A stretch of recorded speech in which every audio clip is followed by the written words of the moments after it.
Welcome back to Cash and Sass, the podcast where we ditch the shame, talk real numbers, and build bold, bankable wealth without sacrificing who we are. I'm your host, Lisa Marie, fractional CFO and wealth mentor, and the Sassy Wealth Queen behind Transcendent Wealth Co. And if you're ready to scale with strategy, own your power, and finally feel wealthy in every sense of the word, then you're in the right place. Today, we are talking about something that is going to sound counterintuitive because most of the messaging out there around money tells you to be careful, be responsible, be disciplined, watch every dollar. And y'all, that's not wrong, but it's not the whole picture because there's a version of being careful with money that tips over into something else entirely, something that looks like wisdom on the outside, but is actually fear running the show. And that version, the grip version, is costing women entrepreneurs more than they realize. This episode is called Responsible Stewardship versus Strangling the Flow, and why gripping your money too tight is keeping you broke.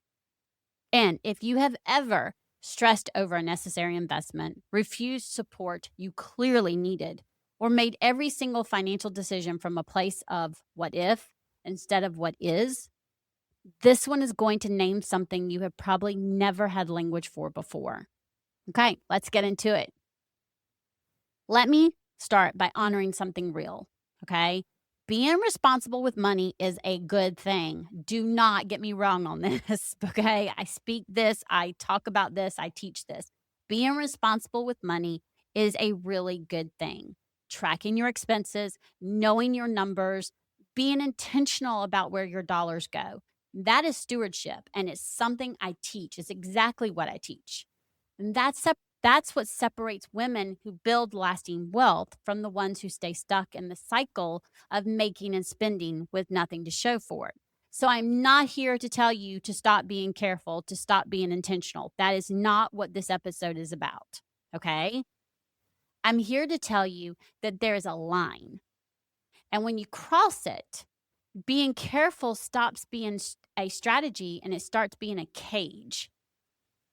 So here's what control-based money behavior actually looks like in a practice, because I want you to be able to recognize it. It looks like micromanaging every single dollar to the point where you cannot make a decision without running it through 17 mental calculations first. It looks like knowing, clearly, logically knowing that hiring a certain support person or investing in a specific tool would save you time and generate more revenue, and you're still not doing it. Because spending money feels dangerous regardless of the return. It looks like saying no to every investment automatically, not because the investment is not sound, but because saying yes feels terrifying and saying no feels like safety.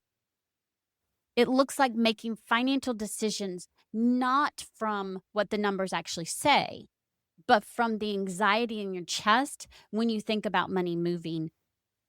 Y'all, that's not stewardship. That is fear. And fear is one of the most expensive financial advisors you will ever have. So here's the distinction I need you to really hear, because this is where most people get it wrong.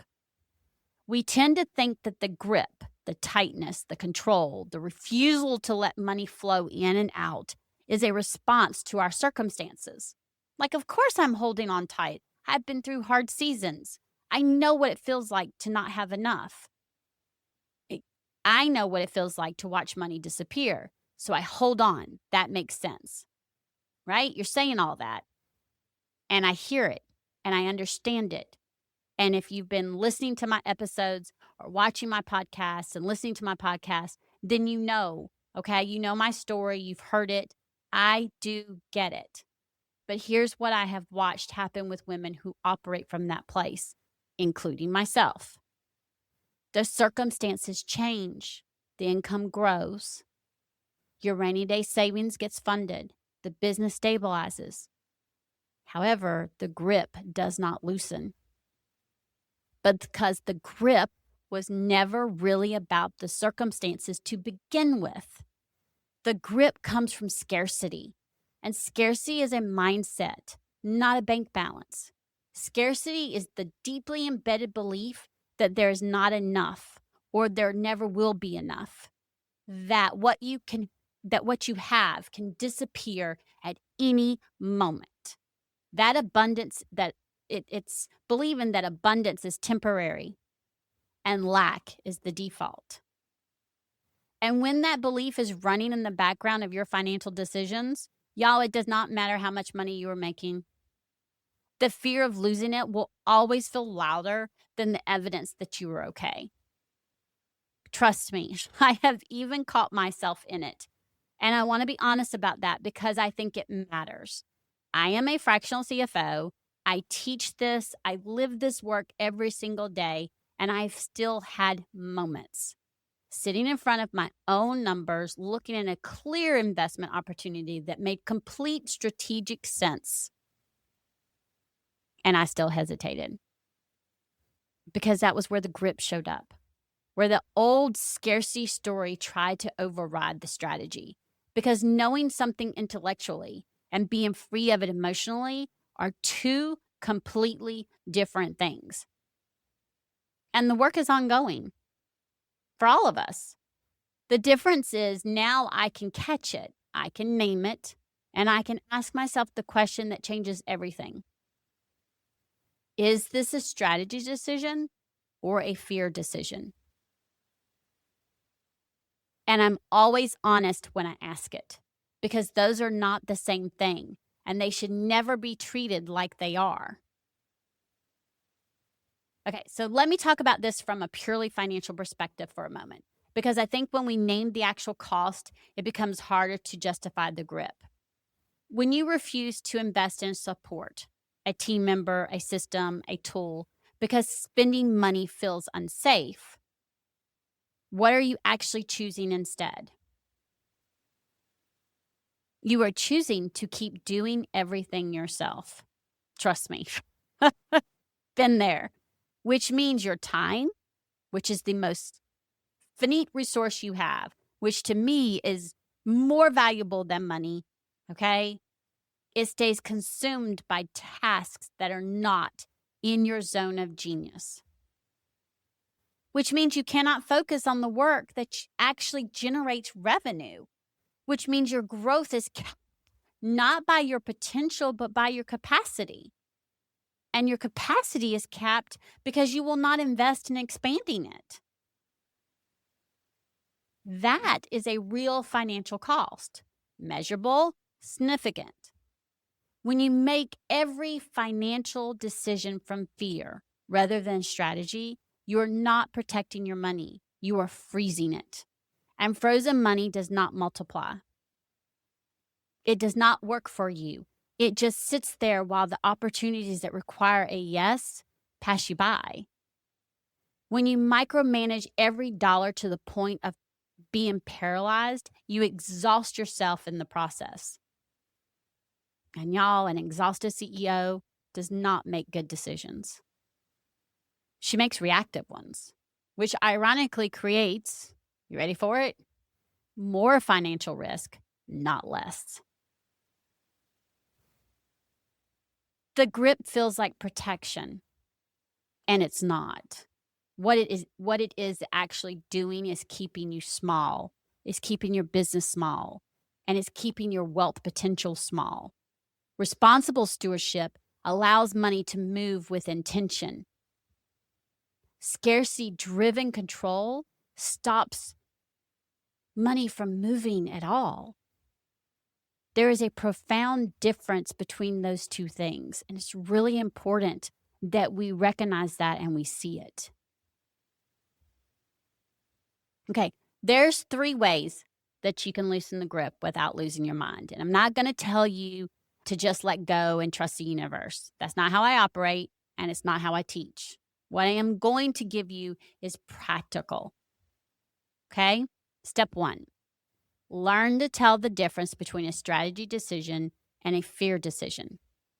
Before you make any financial decision, especially one that involves spending or investing, ask yourself one question. Is this no coming from my numbers or my nerves? If the numbers say you cannot afford it right now, Notice I said right now. That is a strategy no.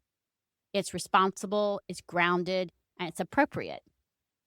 If the numbers say you can and the ROI is clear and you're still saying no, then that's a fear no. And fear no's are worth examining before you act on them.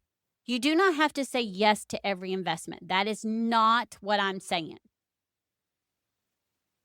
You do need to know which part, though, which part of you is making the call. The strategy or the fear.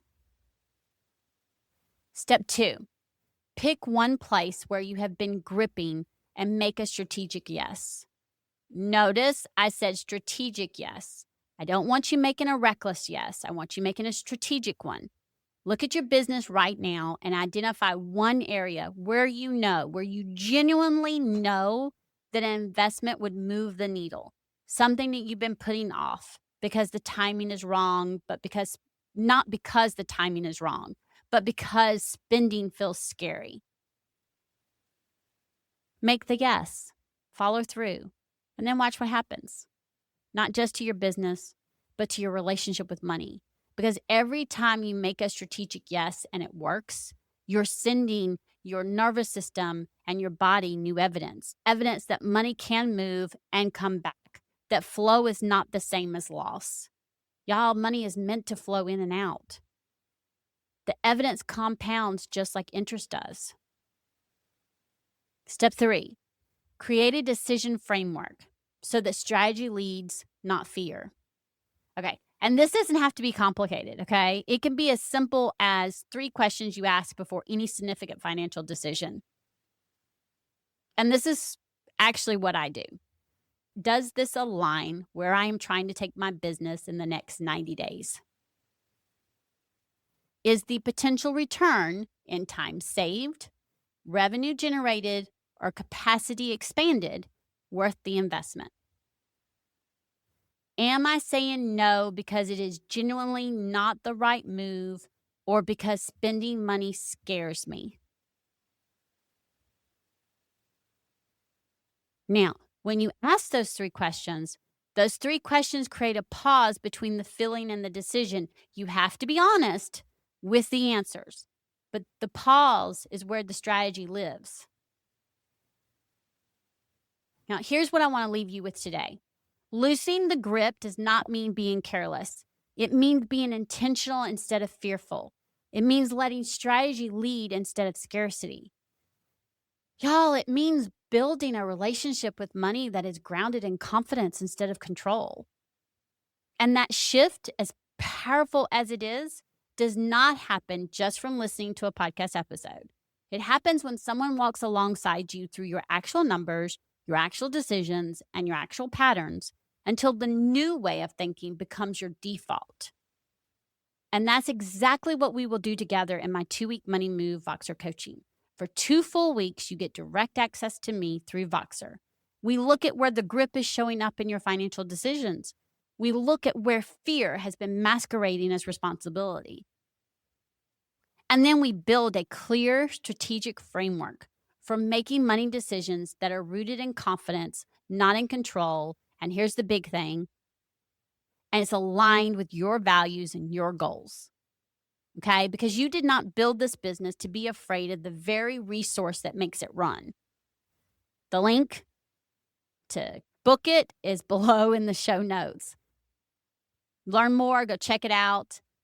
It's time to stop strangling what you're trying to grow.